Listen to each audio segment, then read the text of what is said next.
Hey everyone, Mah-Dry-Bread here. Pokemon X with only one Maractus was a fun and surprisingly hard solo run.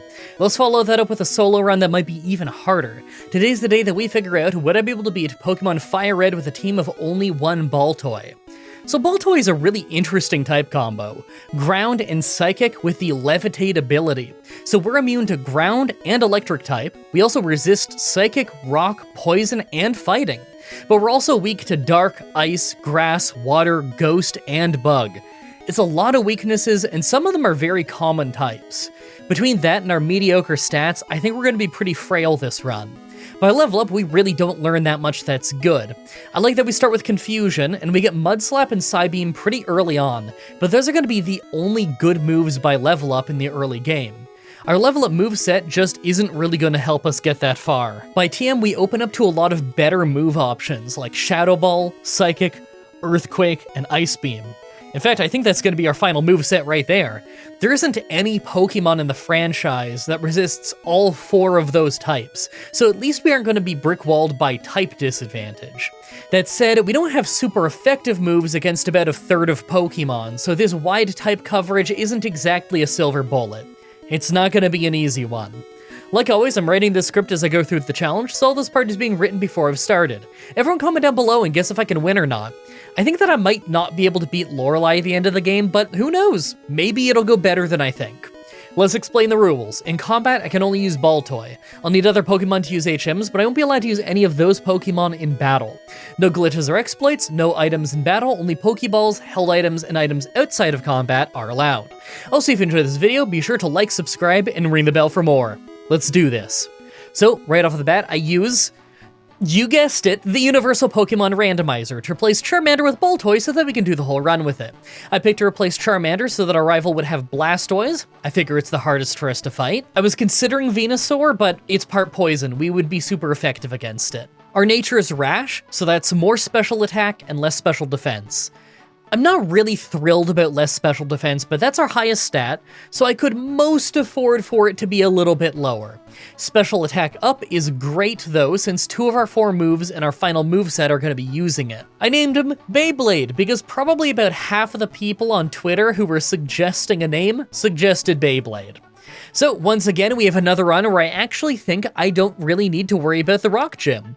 His tackles are not going to hit us that hard, we resist Rock Tomb, and Confusion should do a pretty good job of cutting them down as soon as we get there, so I'm not really worried at all. I'm going to rush there as fast as I can, fight the trainers on my way for a little bit of experience, and then take out the gym. I might not even need Psybeam, although if things go badly enough, then I could pretty quickly learn it. Let's go get it out of the way. Alright, as expected, the Rock Gym was easy, but we actually got hit harder than I thought that we would. Onix did quite a bit of damage to us by the end, and it would have been even more without a miss. Still, it was pretty easy, and it got us to level 11, so we learned Psybeam. It's not a great move, but it's the best that we can get our hands on until we get some TMs. Alright, now that the easy part is out of the way, it's about to get a lot harder. Yeah, I know, the easy part was the first gym and only that. Obviously, we don't stand a chance at the water gym. We might not for quite a while, in fact. We're weak against water moves, and her Starmie resists our psychic moves. I would love to have Shadow Ball to deal with it, but we won't get that one until much later in the run. We actually need to save up a lot of money before we can afford that. It's a weirdly, incredibly expensive TM. I'm gonna have to fight every single trainer that I can to get cash and experience on my way there, but I still think that we're gonna get stuck fighting our rival. I think that it's pretty likely that I'll fight every trainer, level up a bunch, and still need to grind more levels on wild Pokemon before we can actually beat our rival and get to Nugget Bridge. Kinda wish that I could just go do the Electric Gym early since it would be really easy, but we need to be able to cut outside of battle to get there, and the Water Gym is the requirement for that, so we're gonna have to make do with what we've got. Let's just hope that we can beat our rival without too much trouble. On our way there, though, I took the Helix Fossil. I knew that if I didn't say what I took, you'd all ask. Actually, now that I think about it, everyone asks anyway. Comments are good for the YouTube algorithm. You know, people ask me all the time if I'm actually recording a new voiceover for this bit. Yeah, of course I am. Listen to 5 episodes in a row. I enunciate it slightly different every single time, and slur my words and stumble over what I'm saying differently. You can really tell if I'm recording with a sore throat or if I'm having a very nasally day, of which I unfortunately often have. Anyway, so I take several tries at the rival fight thanks to Sand Attack lowering our accuracy and Rock Tomb just not doing very much damage in general. We ended up getting this try where we were literally one hit away from winning, but thanks to Rattata having Quick Attack and thus being able to go first, we fainted. That's only because of the tail whip we took earlier in the fight too, although it would have been worse if Squirtle had used Water Gun twice. I'm really close to taking out Pidgeotto in 2 hits. I think that I have to grind up a few levels and then keep trying. So I got up to level 23, and between Pidgeotto being a 2-shot and Rattata being a 1-shot, we finally won, but it was really close. I think if Rattata wasn't a 1-shot, then it probably would have made me faint again. We still take quite a bit of damage from basically anything that hits us. Alright, with that done, I have access to Nugget Bridge and the SSN, and you know I've got to fight every last trainer I can. I don't know how else I'm going to beat Starmie at the Water Gym. I'm going to clear out this route, the SSN itself, and then even clear out the route east of Vermilion. I don't normally bother with that one. Plus, of course, I'm going to go do the rival fight before the Water Gym, since that one is usually not all that hard, and it's more experience. To be honest, it wouldn't shock me if we still need to grind even more even after taking out every single trainer we can reach. Being weak to water really does make that a difficult gym, especially when her ace resists Psychic. But before we make progress, first a word from our sponsor. Factor Meals is a service where you can get awesome meals delivered right to your door. They are fresh, never frozen, chef-prepared meals that were made fresh that week. You can pick from several meal plans to cater to your personal tastes and needs. Chef's Choice, Vegan, Keto, Protein Plus, and Calorie Smart. I always go with Protein Plus personally. It's really filling and makes it easy to hit my protein goals. Plus, they recently doubled their menu size and added all kinds of new seafood and protein options. What you get in the box is 6 to 18 chef-prepared packaged meals that have never been frozen. How many you get is up to you when you sign up. Preparing your meal is about as fast as it can be. Each package has both microwave and oven instructions on them, with it taking about 2 to 3 minutes in the microwave and 10 to 15 in the oven. Last night I was eating their steak and rice bowl. That was a solid 40 grams of protein, loved that. And today I went with the green peppercorn grilled chicken with rosemary roasted potatoes and honey glazed carrots. My girlfriend went with the chicken cacciatore and fusilli with roasted garlic broccoli. They've got this really awesome cream-based sauce that they put on the roasted potatoes in my dish, really livens the whole thing up, and I really like the way that they prepare the chicken. The texture is always great, and the sauces that they include really liven up the meal. Plus, it is just incredibly filling. I ate it right before this voiceover, in fact. Head to factor75.com or click the link below and use MDBFB50 to get 50% off of your first Factor box, plus free breakfast for a whole year.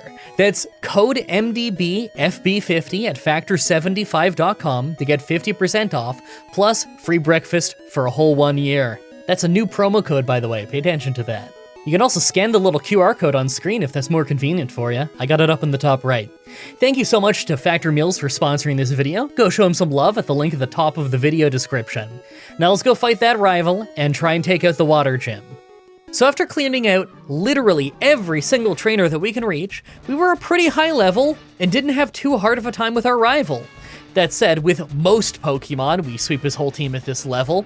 It's kind of amazing that we even need to be this high of a level just to do this well. Next is the Water Gym, and I got insanely lucky. Check it out. Not only did we get an Omni boost off Ancient Power, but Water Pulse missed. The Mud Slap at the start for sure helped. I don't think that we would have gotten the knockout without Omni boost. This was literally the first try at the fight. That was so lucky. Obviously, I needed the levels, but still. And of course, after that, Surge didn't stand a chance. I mean, we're a ground type, and he's always an easy trainer, so of course this was gonna be easy. Guys, it's finally time we get some better moves. Now that we can travel to the east side of the map, we can get our hands on the TM for Return. I don't think I'm going to keep it the whole run since we get more important moves later on, but for now, it's going to save us against some of the harder to fight types. I can also get the TM for Psychic, and obviously that one's a keeper.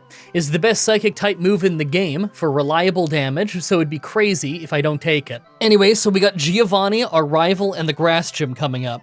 Giovanni should be pretty easy, and our rival might be pretty easy too. I'm not totally sure. The grass gym I think will be pretty simple as long as we're faster than them, since their heaviest hitters are both poison types. I'm just hoping that I can sweep the Victory Bell and the Vileplume, but I'm not gonna know until we get there, so wish me luck. So first I go after Erica, and thanks to the extra power of Psychic, this was a sweep. If we kept Psybeam, then I think that at least the Vileplume would have survived, but we got Psychic, so it's not a problem. Hey, you remember that time I beat Erica twice in one run? Yeah, me neither. Didn't happen. Must have been some kind of collective hallucination. Giovanni right after was obviously pretty easy, although I wonder how much damage I would have taken if a Mega Punch didn't miss. I know Claydol can be a bit of a tank, but Baltoy is still kind of frail. I think it would have really hurt. Doubt I would have lost though. And last is the rival, but it was a squash. He didn't stand a chance. Now that we have a decent moveset and a good level lead, it was pretty easy.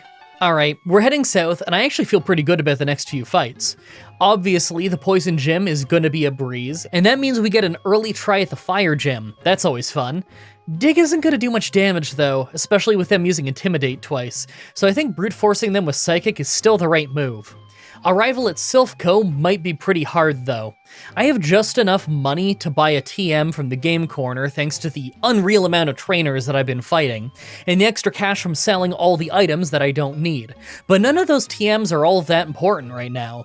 I want Shadow Ball and Ice Beam, but I don't think that I'll need them before the Elite Four, especially Ice Beam. I mostly just want that for Lance. I think I'll pick up Shadow Ball soon, then pick up Ice Beam later down the line. So the Poison Gym was incredibly easy as expected, just a total sweep. That means that I want to try the Fire Gym early, but we're still a pretty low level for that one. I'll fight the trainers I can on my way there, but I don't really think that we're winning this one yet. Yeah, that's what I thought.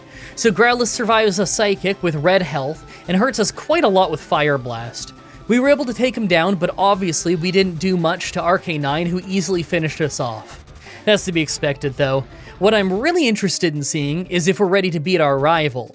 Personally, I think we're not quite ready yet, but let's give it a try and see what happens. Alright, if you're watching this on the side, then it's time for you to tune in, because this fight was crazy.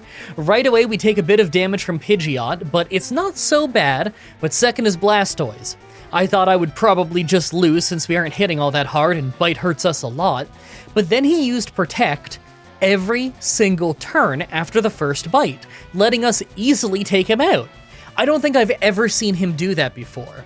Then Execute wasn't a one-shot, so he got us with Stun Spore. I took it out, but I was convinced we were doomed. Growlithe was next, and it wasn't a one-shot either, so we took a few hits from Flame Wheel, and ended up with only 3 health as we took him out.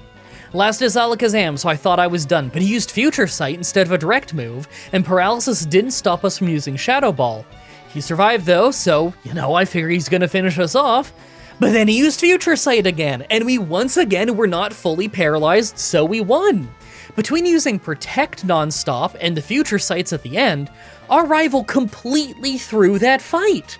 That was crazy. I had absolutely no right to win that on multiple levels. After that was Giovanni, who was pretty easy, although I don't really feel great about how Nidoqueen survived with a lot of health and hit a Body Slam. I could see that causing real issues for us in the ground gym where the Nidoqueen might not end up being a 2-shot. After that is the Psychic Gym, and obviously it was very easy with Shadow Ball, but thanks to a crit, Alakazam never even got the chance to attack us. I love how we get the lucky crits on the fights where there's no way that we needed to crit. There's just no way we're ready for the Fire Gym though, right? We're only 2 levels higher than we were last time. Hey, our effort values are long since maxed out, let's use a few candies to level up and then keep trying. So I get back to the Blaine fight at level 60, and although Growlithe is now a one-shot, we still take a lot of damage to RK9. In fact, the only reason we took it down is because it got a special defense drop from Psychic. Ponyta didn't go down in one hit, so we had almost no health as we got to the end of the fight, but then we crit with Psychic on Rapidash for a one-shot. I thought I was gonna have to try that one a few times for Fire Blast to miss. That was pretty lucky. And the ground gym right after was a total cakewalk, getting us the TM for Earthquake. That's our second from last move, so it feels good to get this, although I don't know if I'm gonna use it. I never ended up using Dig. Our attack isn't really that spectacular. I should probably go sell some stuff and see if I have enough money for that Ice Beam TM. So I tried the rival fight right after, but it really didn't go all that well. I could tell from how little damage we were doing to Pidgeot that it was gonna be a loss, and of course, the moment Blastoise came in and used Water Gun instead of Protect, I knew we were done. Still, we did a little bit better than I expected. I think it's time to get all the way to level 70. That's around where we typically get to the Elite Four. We'll see if we stand a chance then. So I try again at level 70, and we actually beat Blastoise thanks to him using Rain Dance on the second turn for no particular reason, but we now keep losing because Feather Dance at the start of the fight makes us too weak to one-shot Execute, meaning that we always get paralyzed and don't make it much farther into the fight. The farthest I ever got was Rhyhorn. Maybe if I have the money for Ice Beam, then I could use that on Pidgeot and Execute. Maybe we could win this then. Alright, so I'm going to show you how this fight keeps going now. Ice Beam does indeed make Execute go down in one hit, so Feather Dance doesn't really matter anymore, but it still makes Shadow Ball too weak to beat Alakazam.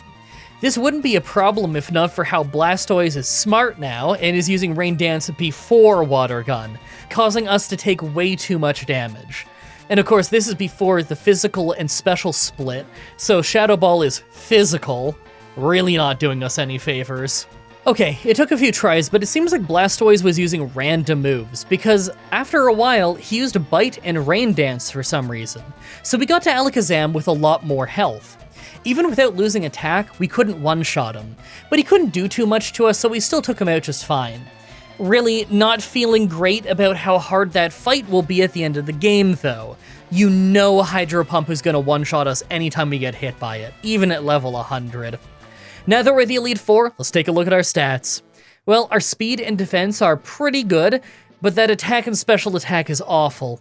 Even with a positive special attack nature, our special attack is almost the same as our attack, so we probably just have really bad IVs. I feel pretty good about Bruno, Agatha, and Lance, but I think that Lorelei and the Pokemon Champion are all going to be pretty hard.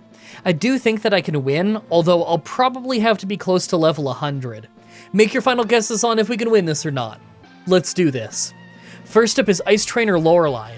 So I go in there and instantly, easily get two-shot by Dugong, who's too tanky for us to two-shot it ourselves. Yeah, we're not winning this until close to level 100, are we? I'm gonna take this 5 levels at a time until it looks like we're within spitting distance of a win. Level 75, and thanks to Dugong using Hail, I thought that I was gonna get some more hits in and maybe even get a knockout, but she healed back up, so I thought it wouldn't happen. We actually ended up critting for the knockout, but next is Cloyster, and it survived with a sliver and finished us off. I love that it took a fluke just for me to even get past the first Pokemon. Okay, level 80. Yeah, we still just get two-shot. I was kind of hoping our higher special defense would help us here, but I guess not. Maybe that's the nature biting us, you know? Alright, level 85, and thanks to Dugong using Hail and it being a two-shot, we took it out without getting hurt too much, and even one-shot Cloyster. But after that is Lapras, and although we did great damage with 2 hits, we didn't get the knockout, so we fainted. Hey, at least this makes me confident that we can win at level 100. Let's see if I have to get all the way to 100 just to beat Lorelei, though. Hopefully we can win at a little bit of a lower level. Well, this was crazy. After losing a couple tries at level 90 due to Lapras using Confuse Ray at the start, I had this one where we took her out early with a crit, leaving us to pretty easily take out Slowbro and Jinx with Shadow Ball. That win was luck, but hey, I'll take it. Being a lower level will mean that the rest of these fights are a little bit more interesting. Second is Fighting Trainer Bruno. Obviously, his entire team was a sweep. He didn't stand a chance. Third is Ghost Trainer Agatha. I kind of thought this could be hard, but considering we were one-shotting Gengars, his team didn't end up standing a chance at all. Fourth is Dragon Trainer Lance. Now this one actually took quite a few tries, and I'll show you why. Sometimes Water Onix is a two-shot, and sometimes it isn't, so how much damage we take at the start is random. Most tries, this is what happens. We get hit by Scary Face on Aerodactyl, and because of that we're too slow and we faint to Dragonite. After a few tries though, we were faster than Dragonite and took him out. I think that was just the Quick Claw saving us though. Regardless, the rest of the fight wasn't too bad, and they didn't pick their best moves, so we won reasonably fast. Finally, the Pokemon Champion. So right away we're hitting Pidgeot hard with Ice Beam, but he gets a Feather Dance in, so I guess Earthquake is off the menu for Arcanine. After dropping Pidgeot to low health a couple times though, he switched to Arcanine. We took him out with a couple hits of Psychic, but Flamethrower did drop our health. After that was Blastoise though, and we almost lucked our way through with a crit, but he survived with almost no health and hit Hydro Pump to take us out. Man, if we actually took him out there, then I think we would have won the whole fight. That was all luck though, let's get stronger. So I try again at level 95, and we are agonizingly close to one-shotting Pidgeot. Hey, at least we do now knock it out before it switches at least. Arcanine is pretty easy now, but Blastoise is still a problem. Looks like we won't always be able to two-shot it either. Okay, here's what I'm thinking. We get to level 100, so Blastoise is reliably a two-shot. Then we just try over and over until Hydro Pump misses. Alright, so I actually ran out of rare candies at level 99 and found that I wasn't doing enough damage for Blastoise to be a two-shot, or Pidgeot to be a one-shot. So I had to faint, then go through the entire Elite Four again to get that last level up. Now Pidgeot is a one-shot and Blastoise takes more damage, but thanks to his berry, he's still not quite a two-shot. We can survive one Hydro Pump now, but we need an extra hit to win. Okay, I think that if I keep trying until he misses a Hydro Pump, then maybe we stand a chance, but even then we might still just lose to him using a full restore and then hitting us one last time.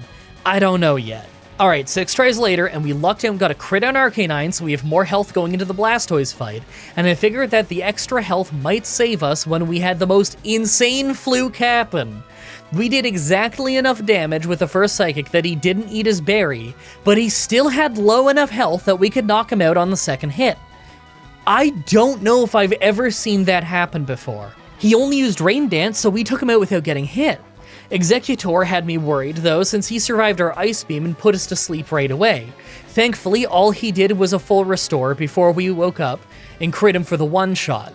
Alakazam is next, but all he did was put up Reflect and Heal, so he went down fast. And last is Rhydon, who survived a Psychic and healed, but got one-shot by Ice Beam right after. Hey, it took a lot of tries and a weird and fluky win on the Blastoise fight, but it feels real good to get a win because this was not guaranteed. There was a real good chance we couldn't win this. If we had like slightly worse IVs or something, maybe we could have never won this. That was an interesting one. I think I gotta look into Baltoy's moveset in the later gens, because I could see this being a fun one to play in Platinum and Black and X. Who knows? I really hope you guys like that run. The next Pokemon Challenge should be up next Saturday, like usual, with Pokemon Black, with only ghost types. That was when you guys picked over on Patreon as like a fun Halloween run. As always, I'm looking at your suggestions in the comments, in the challenge request section of my Discord channel, and on Twitter. Subscribe, ring the bell, stay tuned. Outro time. Man, I hope you're enjoying those factor meals as much as I am, because we really lucked out here. That most recent package of factor meals showed up literally, I think it was the night of or the night after my girlfriend just moved in, and we've been so busy with like unpacking and getting set up and everything. So having those like nice, easy, healthy meals to eat was super, super useful. So I hope you're enjoying them too. You may know that we just finished the fundraising streamathon I was doing for a couple of months. I've been talking about that a lot in these outros, and I've got a couple of vlogs up on the channel about it in the last few months and everything. I haven't really had a chance to do some kind of big vlog for after it to let everybody know how it went, beyond a few tweets here and there, talking a little bit in the outros and everything, but it went really, really well.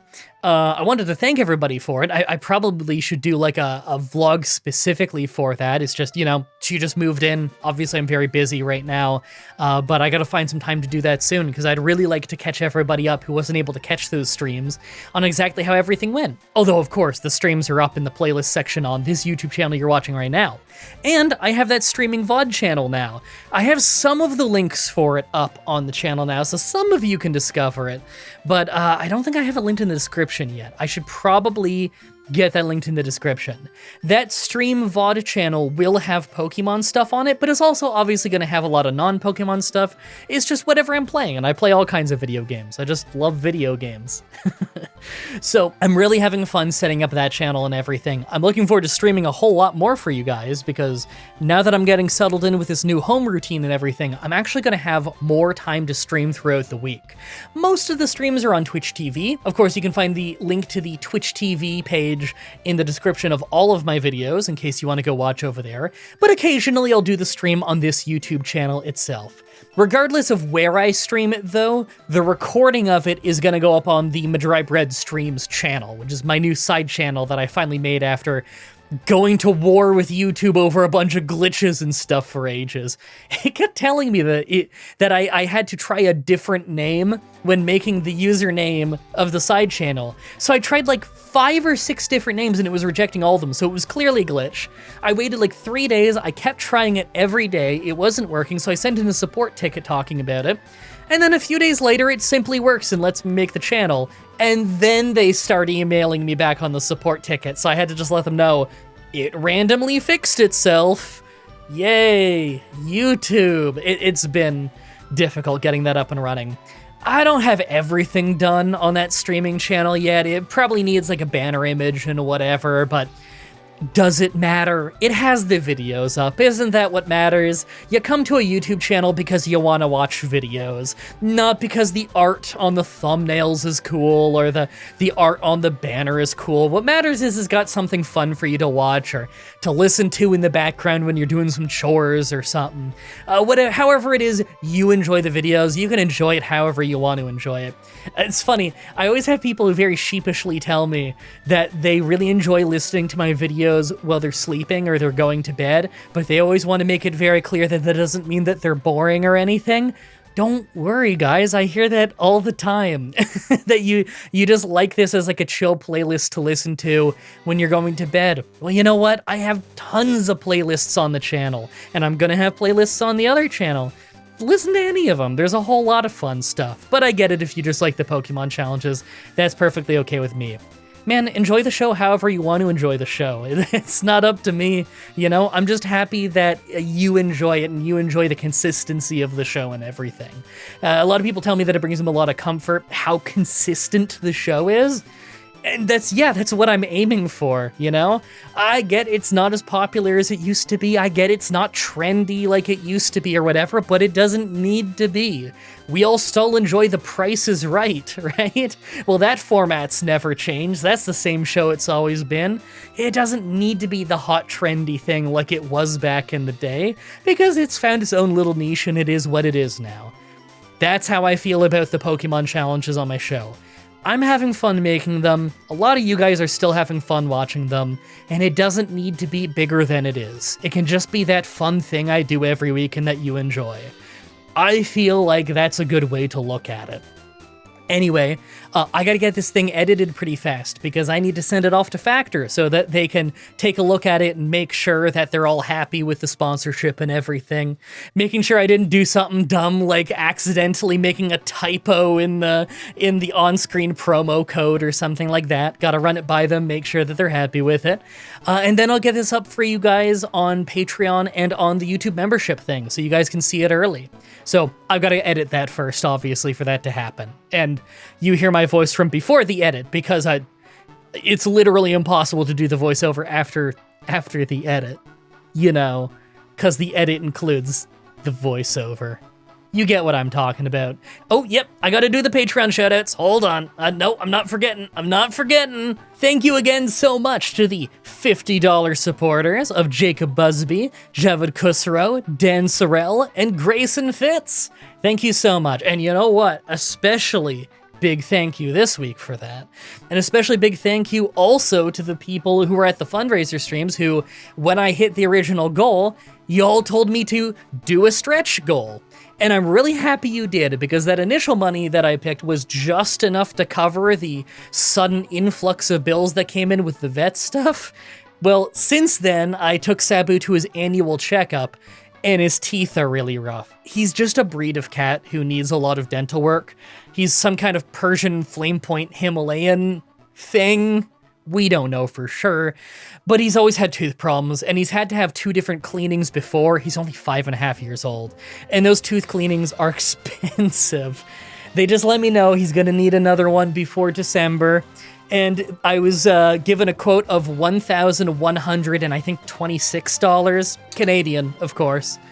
It's a lot of money, but the vet also told me that she's gonna contact the dentist because she thinks that because the teeth actually look good this time is just some gingivitis on the gums, that they might be able to do a cheaper alternative. She doesn't know. She's got to email the dentist and hear back, and then she's gonna email me, and I'll have a more definitive answer.